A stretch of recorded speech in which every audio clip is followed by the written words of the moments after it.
And here we go, bottom right of the map, in the red, our evil genius Protoss player. This is JYP.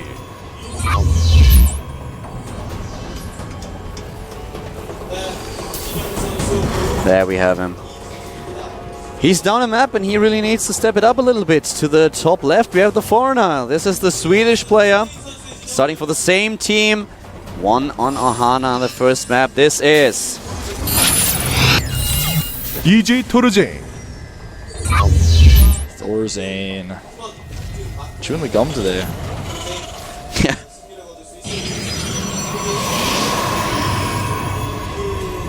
I just love the sound the gateway makes when it warps in. Like, as the camera fades away, you hear the gateway warping in. Nobody's touching it, nobody's monitoring it. Look at it.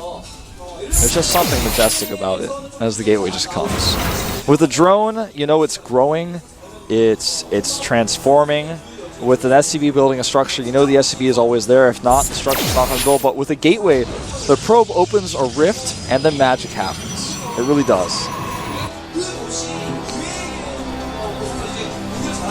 That's So you talk about things that you touch and then they grow.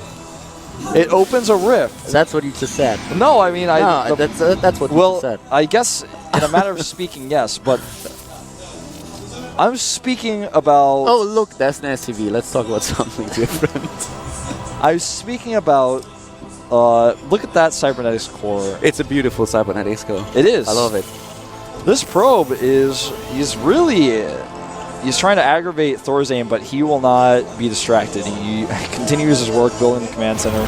And that's also beautiful. You know, the work ethic of an SCV, he will not stop unless the halt command is pressed. Otherwise, he will build that to the death. That's true of all SCVs. A standard opening here for ThorZaIN with the one barracks into expand, and well, let's have a look what JYP is going to do. The last game, he started right with his Nexus, transitioned into the robotics and scouted early on what ThorZaIN was up to. And I'm really interested in what kind of strategy JYP is going to use here. A very powerful strategy is, for example, the Blink Stalker build with the robotics so that you can have the one observer vision onto the high ground, and then with the Blink Stalkers pressure not only the natural but also the main base. Might be something that we are going to see here. You're certainly right on that. Probe gets taken out. He got a lot of scouting information from this. Not only did he see the command center first, but he saw the double barracks follow-up and the gases. He's seen everything. So JYP, with all the knowledge in the world, now he's going to make all the right choices. We'll see what that's going to be. I would not be surprised if we saw fast Colossi again. That is one of the most common ways to try to punish someone who goes command center first. Slightly later tech. He's only got the one. He's only got the one gas though. He's going to need more than that if he wants to put on some tech pressure. He may decide to do the 2 Nexus 4 gateway attack where you just try to get one warp in of units, then attack the bunker, target it down with your next warp and end the game. He's going to take his second gas a little bit later, but this allows him a little bit of pressure he can put on with these gateways, but it's just not as effective as the 4 gateway one. It's not as strong. ThorZaIN now with those 2 barracks has a reactor and a tech lab starting straight with the stim pack and also the first marauder, which will help him in case the JYP decides to attack here. But so far it looks actually really standard. Once again, both of them like playing a little bit passive, very, very cautious. We see basically a very similar game to the last map, to Ohana. There's the robotics now for JYP.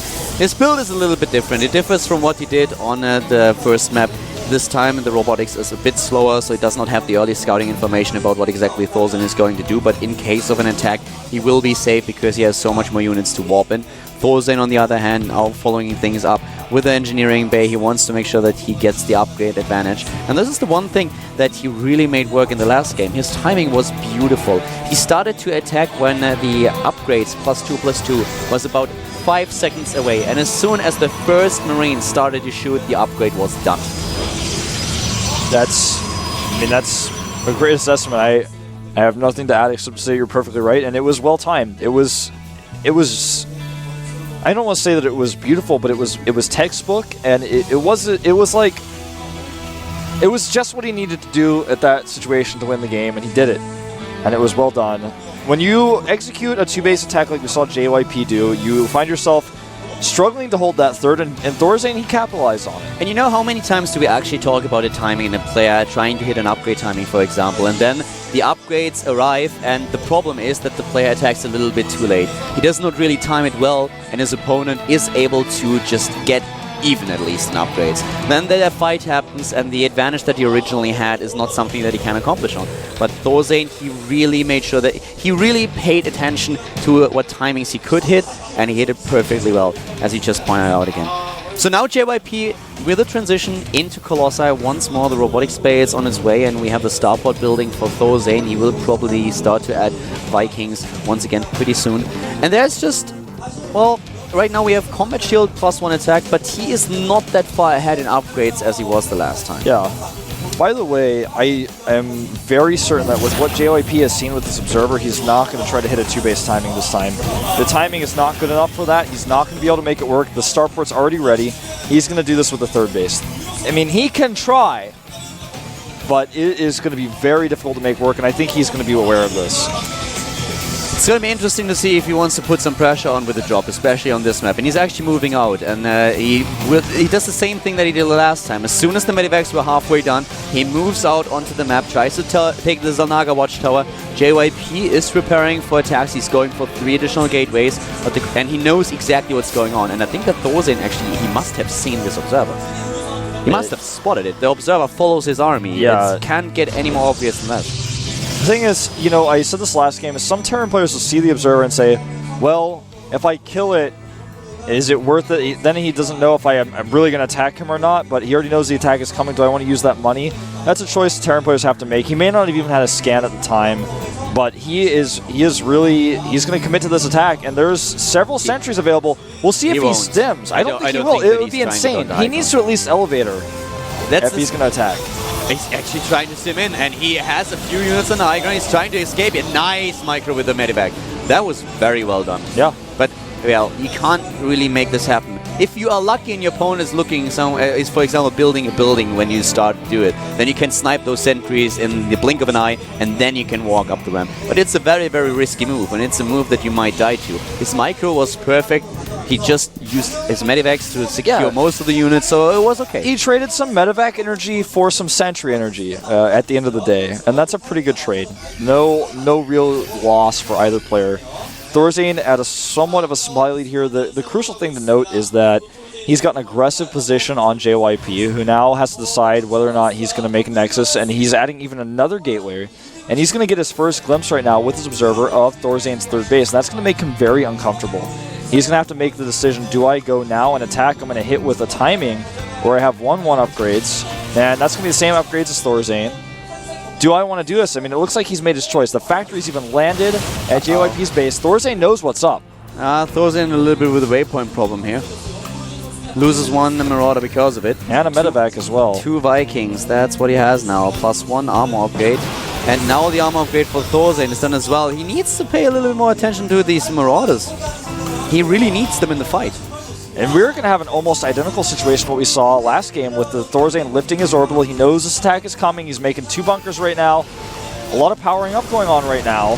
Takes out the Observer. Yeah, this time he spots the Observer and he takes it out indeed. Both on even supply. It's actually it's basically comical. They are on even Harvester and Army supply at this point. +2/+2 started for ThorZaIN. He really wants to have those upgrades. He wants to have this lead.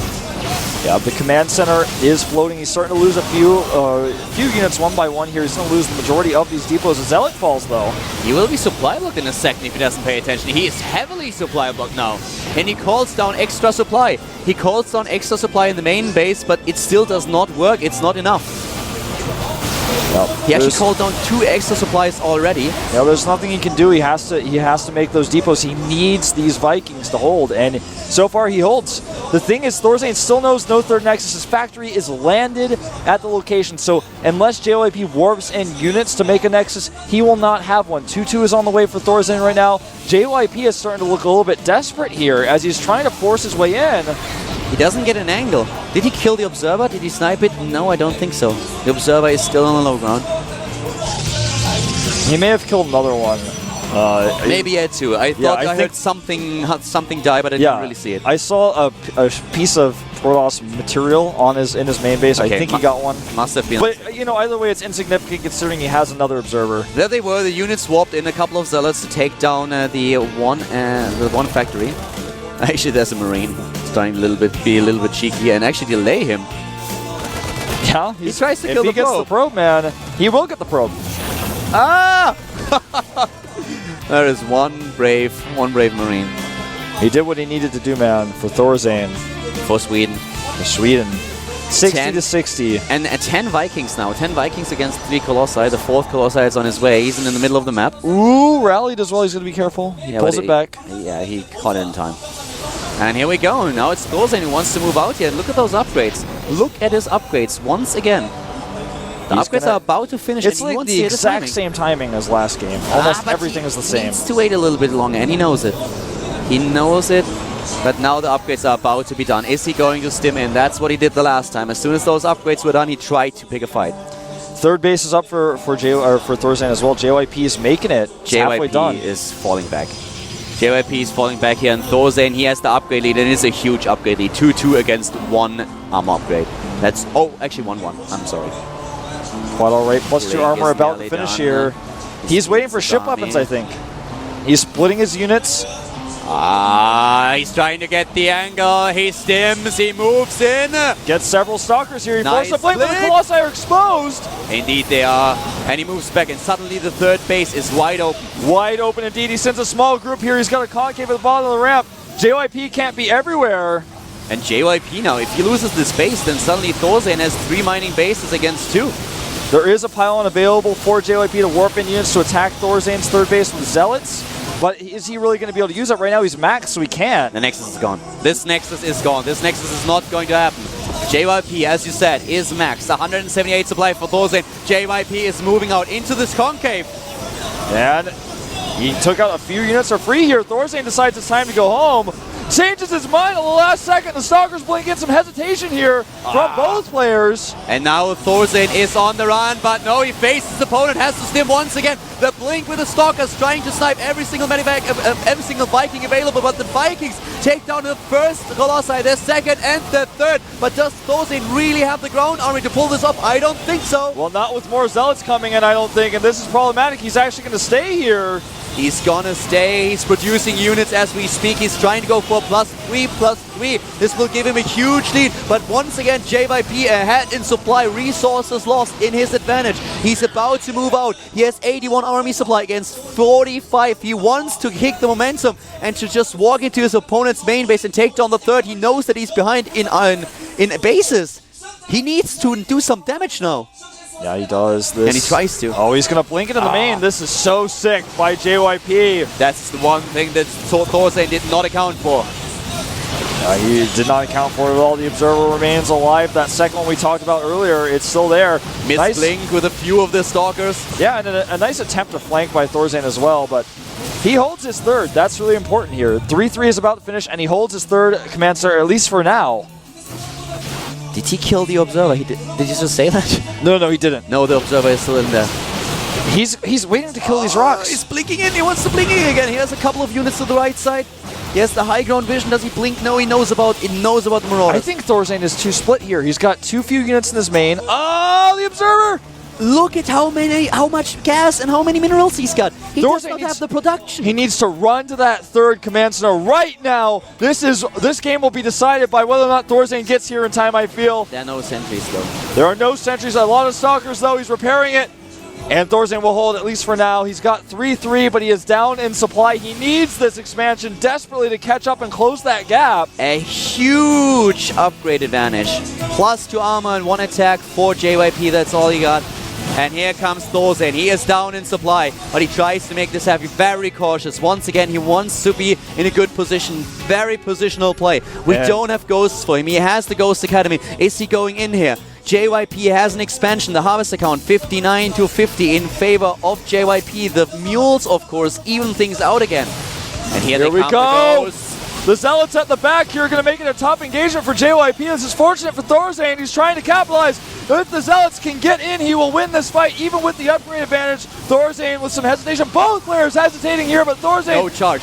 doing the damage. No charge indeed. And he makes it work in his favor. He's going for the stutter step. Charge upgrade is being researched. The upgrade advantage coming through here for ThorZaIN. Wow, it really is. ThorZaIN needs to send his SCVs back to mine, though. He's losing a lot of time there. They're building a Reaper here. That Maybe is true. No, actually, ThorZaIN does this from time to time. The first time I ever saw him do this was at DreamHack Spring Arena. He made several Reapers in the late game and started harassing with them. And this can be very deadly if you don't notice in time. That's actually right. If you sneak them in time, this can be deadly indeed. He's still behind in supply, but just his tech. Look at his tech. +3 attack coming for the Vikings. He is so far ahead in upgrades, not even getting in the second starport. A blink may occur. A blink may occur at any time. He is starting to pick off add-ons here. He may have left himself a little bit vulnerable. He's probably, if he blinks in, he will lose his Colossi, but he could go for it. He's not going to. He doesn't have enough Stalkers. ThorZaIN with 93 army supply against 120 JYPs in the supply lead, but his upgrades are so far behind. A few Zealots sneaking by, attacking the third, but the Marauders are in position, so ThorZaIN has a few units to defend against this, and by now he also has 3 Ghosts. JYP's economy is really showing through here. Look at his supply, 185 to 147. Doesn't matter how cost-efficient ThorZaIN can be in some of these fights. Eventually, he will not have enough. JYP's starting to pick off units here. I wouldn't say that. If those EMPs hit, with those upgrades that he has, yeah, you're right. If he hits those EMPs just right, here we go! He's dropped the mules, and it's time! Zealots leading the charge quite literally here. The Vikings trying to find a place to hit. The EMPs hit all the Archons, and now he's going for the Stutter Step, but suddenly JYP in a huge supply lead. The Colossus attacks the high ground, now moving in, but GG! Well played, calls ThorZaIN, and JYP ties up the series. ThorZaIN just lost simply too much when he took down the third. He tried to move back, but JYP gave chase and ThorZaIN turned around. It was actually beautiful, well executed by JYP. ThorZaIN stims, JYP falls back. He waits, the stim is gone. ThorZaIN has to stim again. All those units were already down in the orange. And then it is, of course, JYP who gives chase, and it was very well done. ThorZaIN lost everything, and this momentum carried on for the Protoss player. Well done by ThorZaIN with the upgrades. And his hold, man, I thought he was going to die several times. He did not. The moment in which there were Blink Stalkers in his main, and the moment in which he could have tried to go for the third, that was the one where I was like, there's no way he holds, and he holds. I have a question. We just saw Salah in the booth of JYP. So what does he do? Does he walk into JYP booths and is like, okay, well, you should actually do this and this on the third map, and then looks over and talks to ThorZaIN as well? Well, I think Salah may be biased here. That's quite possible. Salah's just spilling the beans. He went already in the ThorZaIN's booth and was like, okay, what are you going to do on the third map? Well, very interesting. Walks over to JYP and tells him the entire story. Now, we're kidding, of course. Well, you know, Sela is not on either of their teams, really. Technically, he has a partnership with them, but he may be closer with JYP. Now, the question is... Oh, doping. You saw that as well, didn't you? I saw it. The question is, what is going to be the strategy? Our third and final map in this series, in this day, is going to be none other than Atlantis Spaceship, a huge map. I demand a drug test. Right after the game. JYP took secret medicine that makes him have 200 APM more. Adrenaline in pill form. We will see, man, what is going to occur here on this third map. A tough map for Terran against Protoss, I would say, with the heavy late-game warp bins and upgrade style that we see. JYP has shown it time and time again, but ThorZaIN has been upgrade heavy in the first 2 games. Let's find out if JYP is going to continue his style in the third and final game of this EG versus EG battle at the GSL Code.